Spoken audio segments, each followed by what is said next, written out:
Fox and Friends first co-host Todd Piro is here with us to discuss. You know what's amazing to me, Todd, and thanks for being here. Sure. Is that when it comes to, let's say, COVID vaccinations or anything that conservatives are talking about, the administration and the White House will scour social media. They'll even tell them that they have to shut down posts if they don't like what is being, written there or posted there.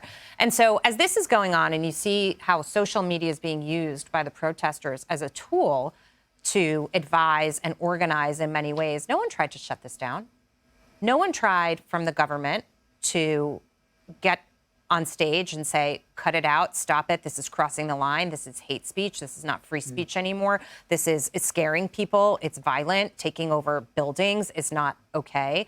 Where was the U.S. government? When they want to turn a blind eye to it, it seems like they just do. That is such a great observation, especially from the First Amendment perspective, because you cannot use First Amendment protections to incite violence. It literally is the number one example you guys learned in law school and that we all learned in law school. But what I find fascinating about social media and the professors, they almost work in concert. And hear me out. I feel like these schools, these colleges and universities have professors that find the weakest among the students and they radicalize them and almost add a veneer of authority. Like this is coming from people that are official, professors in school. And then on social media, whether it be the Chinese controlled TikTok or other social media, that's where they are organized. And obviously the Chinese love this because this is destabilizing. And so it's that combination effect, radicalization combined with organized destabilization that our enemies love. And we're watching it play out. And we need to get a hold of it. We need to get a hold of it now. Can we also just talk about the mindset for a second? So they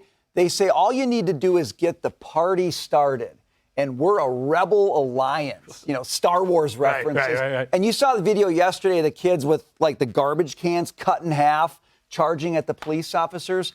Right there. Yeah, there's something almost absurd, like laughably, socially absurd about this, Todd. So is it like preying on the weak? Is there another sort of psychological component here that's attracting students to this thing? Just thinking about it the way you present it, I think what it is these people have not gotten out of a bubble their entire lives. They're very young. They grew up on phones. And I don't want to make COVID an excuse for them, but a lot of them were kept inside for many of their formative years in high school. And say they go out there and have half a garbage can and think that can take on a cop. So it's a combination of entitlement, stupidity, naivete, and it all comes to the fore. And that's why they almost feel emboldened to make these demands. Who are you? Right. First of all, in society, from the start of society, when you are that young, you don't get to make demands. Yeah. You're in the learning stages of your life. You are a plebe in the army, and you are a young person. You need to grow and sort of get your gravitas, get your experience before you can make demands. These people don't care. They think, I'm 18, I know everything, and I can do what I want. And I think it goes to that overall point that you're making. They have no concept of the world around them. And boy, are they in for a rude awakening. But the law needs to give them that rude awakening. If they do this and there are no consequences, I worry that rude awakening is not going to come anytime soon.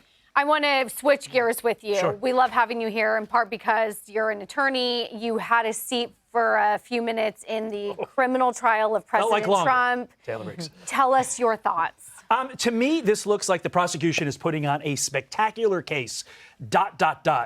going after Michael Cohen. If the whole point is to show Michael Cohen is a bad guy and involved in salaciousness, they're doing a great job. But it seems like the more and more they focus on Michael Cohen, the more attenuated Donald Trump becomes from all of this. And I understand what their case is. Guilt by association. We're going to show Michael Cohen is such a bad guy and did such bad things that by association, Donald Trump has to be guilty. Two problems with that. One, you got to put Michael Cohen on the stand if you're the prosecution.